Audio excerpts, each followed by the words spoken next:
वो संतोष की एक बूंद पड़ी, उस बूंद से इतना बड़ा सृष्टि बन गई। योनि वर्ग कलाशय 84 लाख के ऊपर 10 योनि वाला ये सृष्टि बनी। परमेश्वर क्या चाहता था ऐसा करने के लिए? एक हो हम बहुत सा, मैं एक हूँ, मैं बहुत बनूं और मेरे पास जो संतोष है सभी को मिले और समान रूप से मिले। आप अपने आनंद को दे, अपने संतोष को दे। कितना प्रमाण में आपको संतोष मिलता है देखो, उसको बढ़ाने की कोशिश करो और उसको दूसरे को भी बांटने की कोशिश। आप खुश रहो तो घर खुश रहेगा, आप रोते रहे तो सारा घर रोएगा, हंसते रहना, कुछ तो प्रश्न जरूर उठेगा, हंसते हंसते रहना।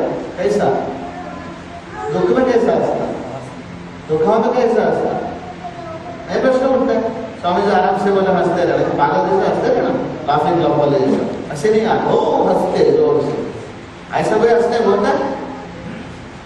सभी दुखता है छाती तो हंसने बोलता है। हंसना तो पड़ेगा, हंसने के लिए जगत है, हंसने के लिए जीवन है। Everybody wants that happiness. Everybody wants a smiling face.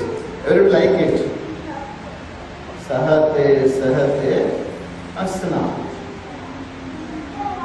हंसते हंसते रहना, सहते सहते हंसना। तकलीफ आएगा, थोड़ा तकलीफ मेरे को भी आ रहा है, बच्चे शैतानी कर रहे हैं, मेरे को प्रवचन करने नहीं दे रहे, सहन कर रहा हूँ। बच्चे तो बच्चे ही है ना, खेलेंगे बोलेंगे, मैं सहन कर, डिस्टर्ब नहीं हुआ। इनसे डिस्टर्ब हो जाएगा तो मैं आप लोगों को जवाब नहीं दे सकता, इसलिए मैं सह रहा हूँ। बच्चों को छोटी माताएं नहीं आ सकते, मुश्किल उनका आने चांस नहीं करते, इसलिए मैं सह रहा हूँ और 10 के आप लोगों को बोल रहा हूँ।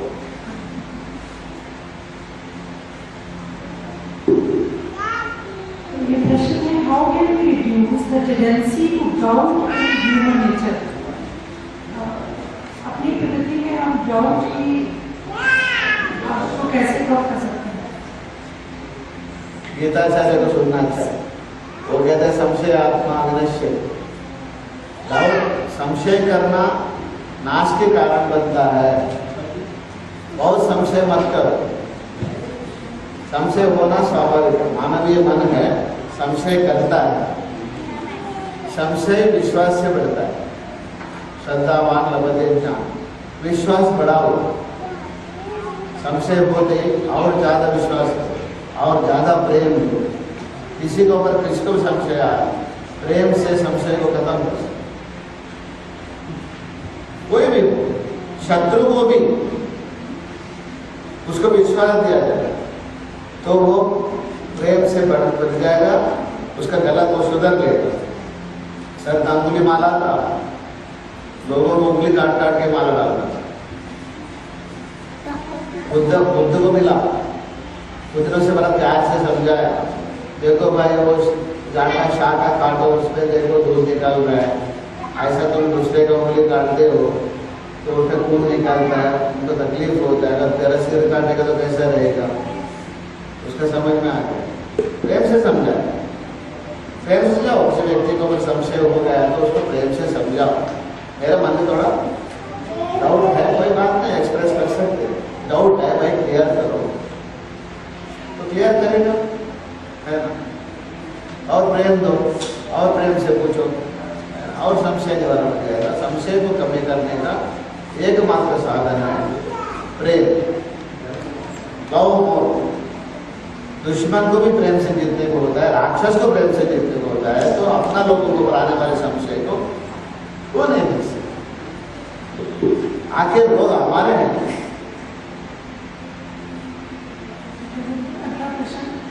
कभी कभी दूसरों को हम गलत कर्म बार बार करते हुए देखते हैं और उसके बावजूद वह लोग तरक्की करते हैं, उनका हिसाब कौन और कैसे रखते हैं? हिसाब करने का काम परमेश्वर को छोड़ देना। हम इन सब चीजों के हिसाब लगाते लगाते अपना जीवन का हिसाब गलत कर देंगे।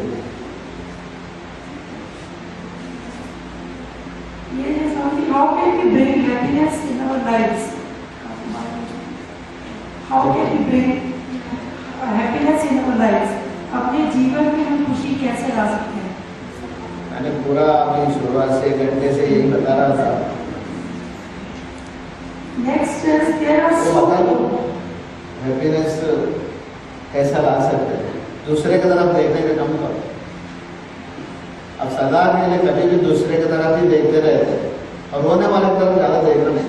मैं छोटा था बच्चों को खूब चॉकलेट बिस्किट बांटता था। कुछ बच्चे शैतान रोक के दूसरा बात लेते रोने का टाइम में लगा रहता है। रोता क्यों है? तुम्हारा तकलीफ हो तो मेरे को बताओ। फिर बाद में मेरे सामने रोने के बाद बड़े भी रोना बंद कर दिए। महाराज आ गए अभी तो कपड़ लगेगा, इसलिए मेरे को नकली नकली हंसी दिखाता कि हम रोते नहीं। ऐसा रोना खुशी लाने का, खुशी देकर खुशी खुशी अपने को रहना। क्योंकि जीवन बहुत छोटा होता है कलयुग में। कलयुग से बात शुरू हुई थी 50-60 में सब खत्म हो जाता। अभी तो 40 में डायबिटीज आता था, अभी 4 साल में डायबिटीज शुरू हो गई। We are number 1 in diabetes Indians world में। एड्स में हम नंबर 1 है और बेंगलुरु डिस्ट्रिक्ट हमारा भारत में नंबर 1 एड्स है। खुशी बहुत कम हो गई। कभी किसको आएगा ये पता नहीं। अभी बीमार है स्वाइन फीवर ऑस्ट्रेलिया में शुरू हुआ। एक ईमेल आया, एक फॉर्मूला बना के भेजा, तो दिल्ली से था। फिर ऐसा होकर पूरा जगत में हजारों ईमेल में H1N1 का फार्मूला सिद्धा मेडिसिन का पहुंच गया। तो फास्ट करो। संतोष बना के रखने के लिए थोड़ा परोपकारी होना। परोपकारार्थम इदम शरीरम, ये शरीर दूसरे के लिए मिला हुआ, अपने खुद के लिए नहीं, स्वार्थ के लिए। स्वार्थ के लिए सब जीते, जो परोपकार के लिए जीते हैं वही जीवन। तो थोड़ा परोपकार करो तो आप बहुत संतोष से रहेंगे। अगर अपने लिए सोचते रहो तो दुखी होते जाएंगे, तो कमी पड़ेगा जितना भी होगा। और दूसरे के बारे में सोचने लग जाओ कि मैं दिल्ली से इतने बेंगलुरु से इतना दूर आया हूँ, आप 25 लोगों के लिए आया हूँ क्या? नहीं, लेकिन 25 लोगों के लिए भी ये बात दे रहा हूँ तो मेरे कृतकृत्य हो गया मेरा बेंगलुरु दिल्ली का, है ना। जिस तरह अपने को दूसरे को देने का आदत करेंगे, दो तो हम खुशी रहेंगे। समझो ये अगर कमरे को सारे खिड़की दरवाजे बंद करके रखते हैं, फिर सत्संग करने लगाते हैं, तो यहाँ गंदा हवा भर जाता है, तबियत खराब हो जाती है।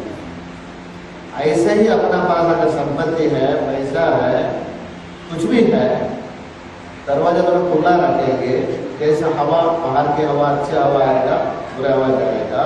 अगर थोड़ा दान धर्म परोपकार करेंगे तो पैसा भी साफ रहेगा, मन ध्यान से शुद्ध होता है, तन स्नान से, और धन दान से, है ना। तीनों से तन मन की शुद्धि होना, संतोष बनी रहेगा। अभी आपका तन को स्नान रोज कराओ, शुद्ध रखो, पसीना ज़्यादा रखो, मन गंदगी फैलाओ मत, रोज कपड़ा धो, तन शुद्ध हो। मन को थोड़ा ध्यान लगाओ परमेश्वर का, मन शुद्ध हो। अभी मन को थोड़ा ध्यान में लगाओ। संग्रह बुद्धि से हम दुखी होते हैं, बहुत संग्रह मत करो। वो अंदर तिजोरी में रहा पैसा अपना नहीं है, वो चोर का या इनकम टैक्स वाले का। एक संत है हमारे कर्नाटक में, अक्का महादेवी, वो कहती पूरीटा हणा रपली अकड़ लगे। जो इकट्ठा करके वो पैसा या तो चोर उठा के ले जाएगा, नहीं तो इनकम टैक्स वाला। थोड़ा थोड़ा उसको शुद्ध हवा में फैलाना शुरू करो, थोड़ा दान धर्म करो। जो आवश्यक है, जिसको एक टाइम का रोटी भी नहीं मिलता उसको रोटी दो, है ना। जिसको कपड़ा नहीं, नंगे को कपड़ा दे दो, है ना। जो बालक स्कूल नहीं जा सकता है उसको थोड़ा प्लेट किताब दे दो। ढूंढना पड़ेगा, जाके हॉस्पिटल में बेड मांगो, अपने से ज़्यादा बीमार लोग वहाँ सो रहे हैं, उनको तो मुसम्मी दो, बिस्किट दो, थोड़ा हेल्प दो। काफ़ी लोग बोलते किडनी खराब है, ऑपरेशन के लिए पैसा नहीं है, उनको थोड़ा सहायता दो। ऐसा करने से मन बड़ा शांत रहता है। मुझे बहुत खुश होता है कभी मेरे पैर में